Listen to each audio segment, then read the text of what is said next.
I started seeing this new guy, Beck, a couple of weeks ago. I had known him for a while before we began dating. He is really sweet and awesome, and the first 3 dates we went on went amazingly. I really enjoyed being with him. Here's the problem. He has a very close friend, Kim, who seems to constantly be in the picture. During date number 4, he talked about her a lot. Like a lot. A lot.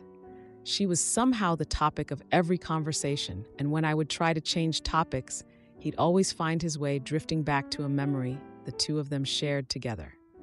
Granted, they grew up together and also dated at some point, so it would make sense that they would have lots of memories and chemistry.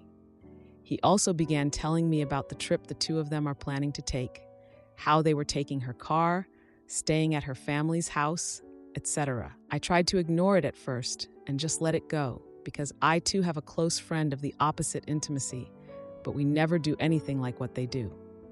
Our relationship is platonic, and the most we ever do is play Xbox together. I asked him to be my date to my brother's wedding since I had a +1. This was after about 2 weeks of dating, and he declined, saying he had already made plans on that day to go bowling with some friends. But after I spoke with a mutual friend of ours, I found out she was going to be there and that they had set it up together. I was thinking of it for a while, and the more I thought of it, the more it bugged me. So on our last date, I said I didn't want to pursue a relationship anymore. He was confused because I had been acting normal up until this point. He asked me why, and I told him. I said, "I'm sorry, but it makes me uncomfortable how close you are with Kim. You talk about her a lot, and she seems to be a big part of your life. And since we are not official and I would not try and tell you what to do, I'm just going to walk away because it makes me uncomfortable." He did not take it well. He said I was giving him an ultimatum and trying to force him to choose, and that I was being manipulative. I insisted that I just wasn't okay with it and did not want to date someone who had that kind of relationship with someone who wasn't their girlfriend. We were not officially BFGF, and I felt that I needed to break things off early before it hit the fan. Well, I got an Uber home because I didn't want him to drive me. He was fuming, and later that evening, I got a text from a number I don't recognize. Can you guess who it was? Yup, Kim. Kim texted me a paragraph about how Beck was crazy about me, and she thinks I'm wrong for judging her when I haven't even met her, and how I hurt him and was being manipulative. I responded, saying I did not judge her at all, just that the nature of their relationship did not sit well with me, and I wanted to end things before they got complicated. She responded, saying that I need to give him another chance, and that maybe me and her should meet so that I can see that she isn't a threat and we could even be friends. I didn't respond to her, and shortly after, his mom and my mom texted me, telling me I'm overreacting. It's amassed into a much bigger deal than I had thought it would be. I don't want to be with him or even try again because of how dramatic I feel that everyone is being. I've repeatedly been accused of being insecure, among other things, and I literally cannot believe that it's blown up like this. I'm not an insecure person. I just got a really bad vibe from the situation and didn't want to be a part of it. Am I wrong for this? Should I give him another chance? Should I talk to this girl? Now for a few important comments. One commenter said, "Trust your gut. You were an adult here, stated your case, and then everyone else presumed to tell you what you should do. This is not even about Kim being the main heroine in Beck's life anymore. You were standing up for yourself and clearly stating that you were uncomfortable. It's not a trick or game." I replied, "I really feel bad because he was a super great guy and seemed to really like me too.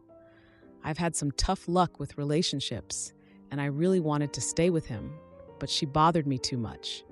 A part of me wants to try, but I know it's stupid, and I'll just end up getting hurt." Another commenter added, "You did the right thing. You were honest and upfront, and you walked away.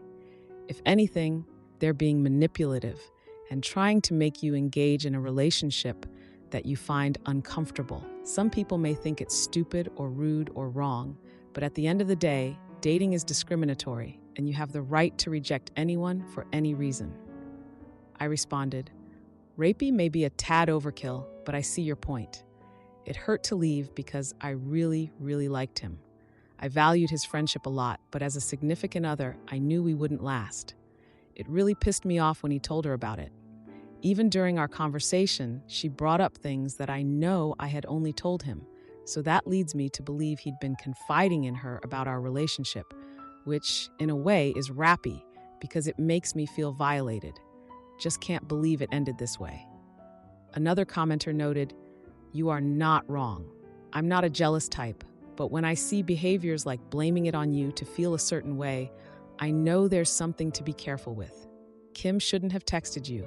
By doing that, she is giving away how she and Beck don't have any kind of healthy and normal boundaries." The commenter continued, "If you accept to give him a chance, there's a high chance this is going to be the dynamic. Every time you fight with Beck, Kim is going to intervene. Every time Beck doesn't like something about you, Kim is going to know.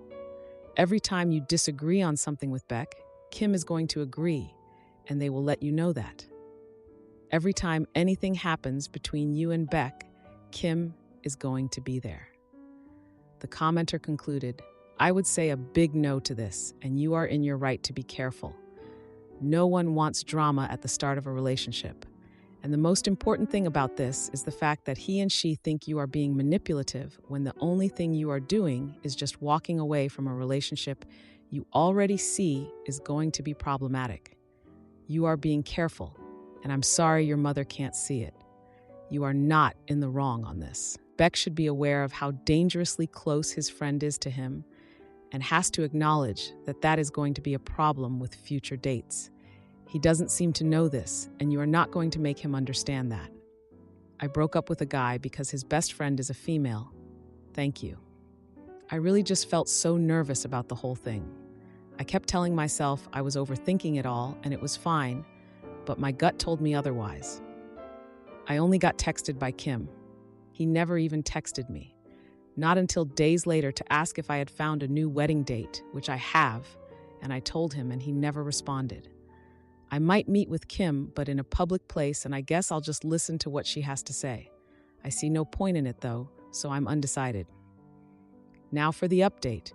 I did not respond to Kim, but instead explained things to my mom, and she sided with me completely. She told me that Beck had called his mom, who is a former coach of mine, and told her that I yelled at him and tried to manipulate him because I was feeling insecure. He said that I broke up with him when he wouldn't do as I said, and she presumably contacted my mom afterwards. As you will see from my post, this was not true. I told my mom this and described the situation. She understood how I felt and why I left him and said that he sounded like a prick, and she was happy I didn't bring him to my brother's party for his wedding. I blocked Kim's number and did my best to gently explain to his mom what really had happened. Understanding the whole time she'd probably believe her son over me, but surprisingly, she didn't. She did say that he genuinely cared about me, and evidently I was a hot topic of conversation for a while before all of this. Said he was crazy about me and was excited to see where our relationship would go, while she admitted her son was immature at times, but meant well. She was very nice about all of this, so I really appreciated that. I was genuine and understanding.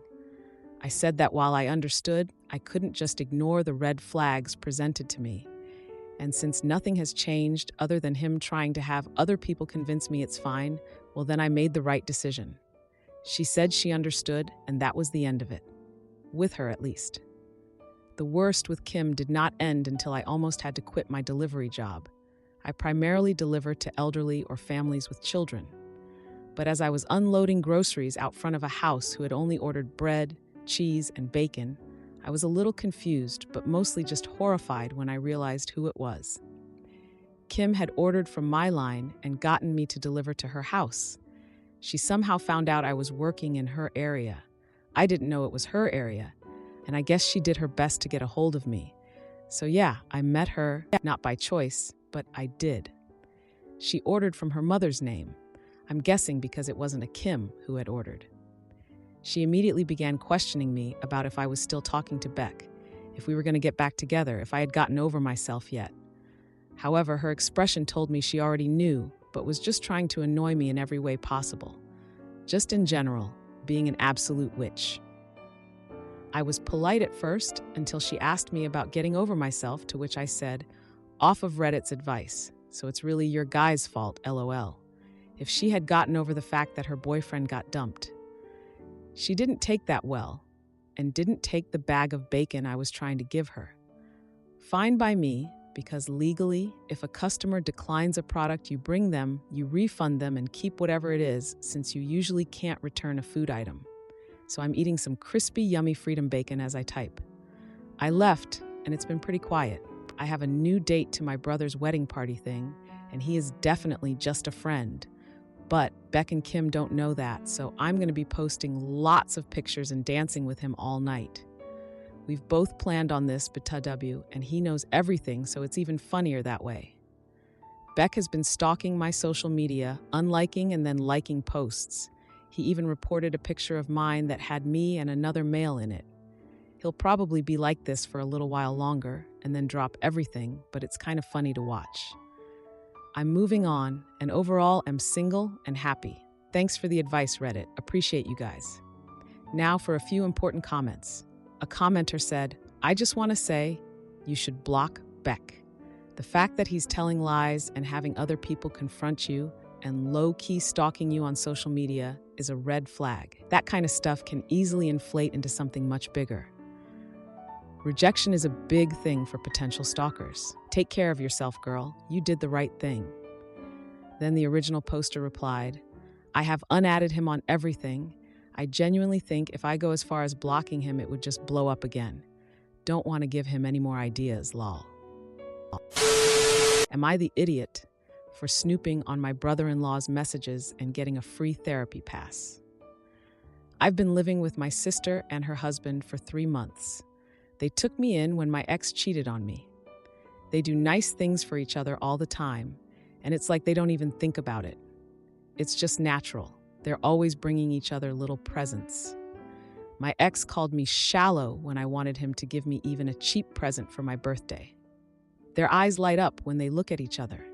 My ex looked at me like I was a potato. They hug each other as though they haven't seen each other in months whenever one of them gets home. My ex ignored me when I got home, so wanted me to leave him the frick alone to freaking relax whenever he got home. They encourage each other's hobbies and outside friendships. My ex hated my friends and thought my hobbies were stupid. Worse yet, I can tell they're holding back when it comes to being affectionate around me. I arrived home early from an event one day and saw her sitting in his lap while they watched TV and he played with her hair. The stuff I see is apparently just the tip of the iceberg when it comes to how much they like each other. They've even been through some of the tough stuff. Deaths, a miscarriage, job losses that can tear couples apart, but they made it through just fine, I guess. I honestly didn't think relationships like this were real. I thought it was Hallmark nonsense and that all relationships are miserable, hard work once you get past the honeymoon stage. I couldn't believe it, so I snooped on her husband, Max. It turns out his private communications are fine. He had conversations with female friends, but they were only platonic, and he even talked about how much he loves my sister, Sandra. Anyway, I felt extremely guilty about snooping that I confessed. They forgave me. My sister took me out for the day without Max and told me she'd been in shitty relationships before Max, which I already knew, and that she thinks they helped her learn how to spot red flags so that she'd be available when the right person for her finally came along. She's also gone to therapy for a long time, and she says it helped her learn how to make healthy relationship choices and be a good partner. Max and Sandra offered to pay for me to get therapy. My insurance isn't great, so that's nice. I just want to find something like what they have. There's a silver lining, though, I guess. Now that I know this kind of relationship isn't a childish fantasy, I don't think I'll ever be able to put up with somebody like my ex again. Now for a few important comments. One commenter said it sounded like I wanted someone to be as miserable as I was to feel less alone, and hoped that therapy would truly help me heal and find value in myself. They mentioned my sister and her partner sound amazing, and they're glad they are able to help me. I replied, "You've nailed it." The more I saw my sister and Max being happy, the more I felt worse and worse about myself and my life, and all the time I've wasted in bad relationships. I hope the therapy helps me too. Sandra and Max are good people. I need to be more appreciative. It's hard when I'm so jealous, but it's important. I'm also glad they're able to help me. I feel pathetic needing the help, but I do need it. Another commenter suggested I should take the offer of therapy, as my view on relationships is incredibly skewed, and some sessions might help untangle some of it so I can view the dating world with a bit of optimism. They wished me good luck. I responded, I'm accepting the offer.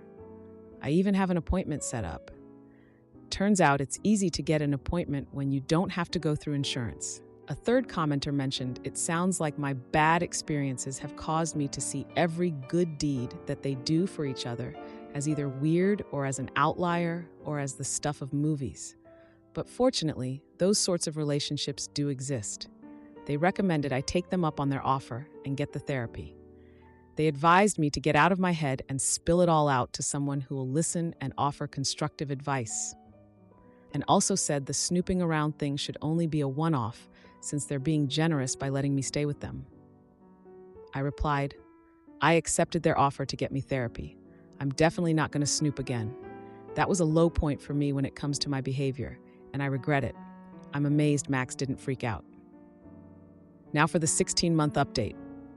Hi, I'm the person who snooped in my brother-in-law's messages because I thought it was impossible for men to be great to their partners.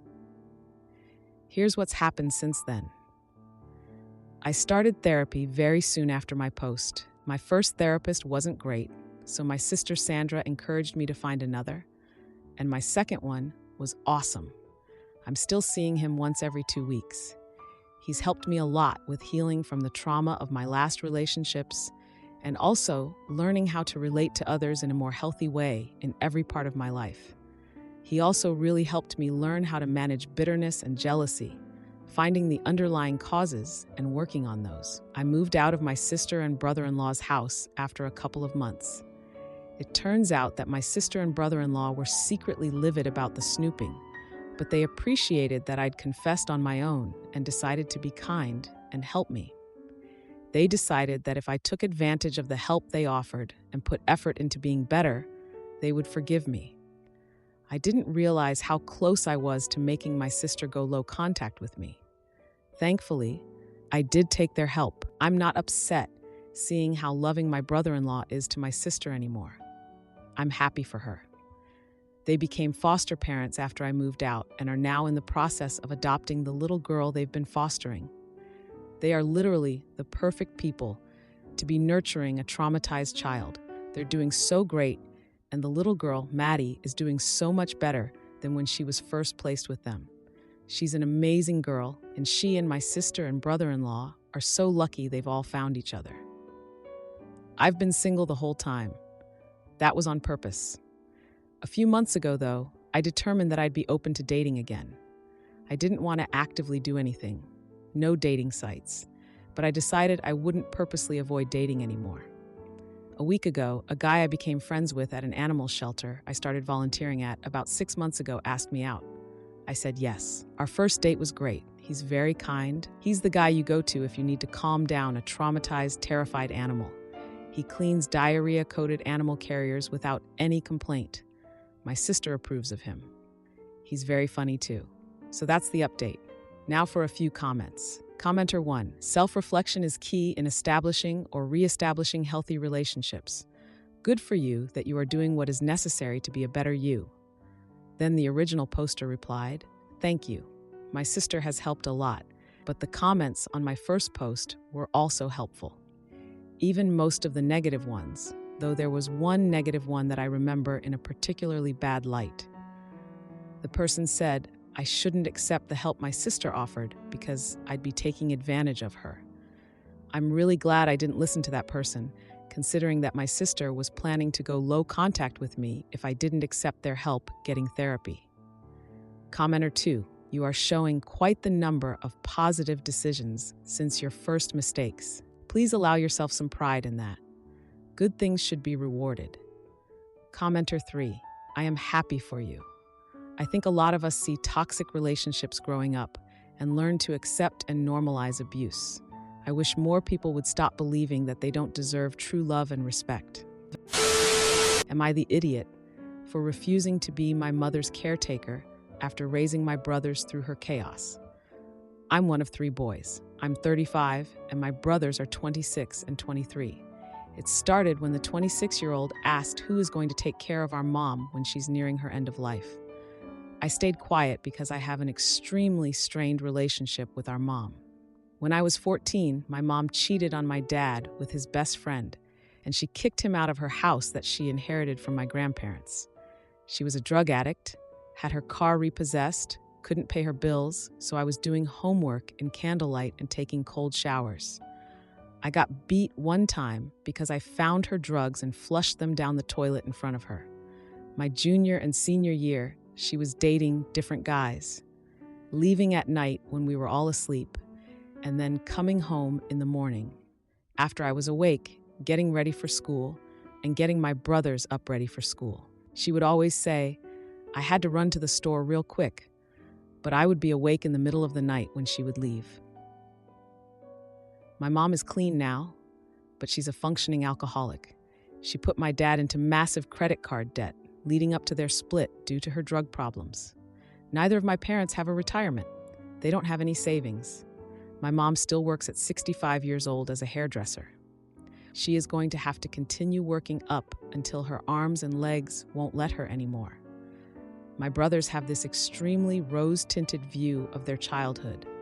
They thought it was amazing. They remember me always hanging out with them, letting them sleep in my room, playing video games, taking them to get lunch and stuff. They didn't see all of the stuff that was going on with our mom because they were too young. They know about everything now, but they don't hold the same resentment for our mom that I do. Because of my strained relationship with my mom, I got a vasectomy. My wife and I don't want kids because we don't want another life to be our responsibility. I've had my fair share of raising kids with my brothers. So when I finally told them we don't have any obligation to take care of our parents, they made their decisions and have to deal with them. And if they can't financially take care of themselves, that's their problem. I even said whoever wants to move in with mom and take care of her, they can have the house after she dies. I will help by taking her to the grocery store, making sure she has things she needs, but I won't take care of her.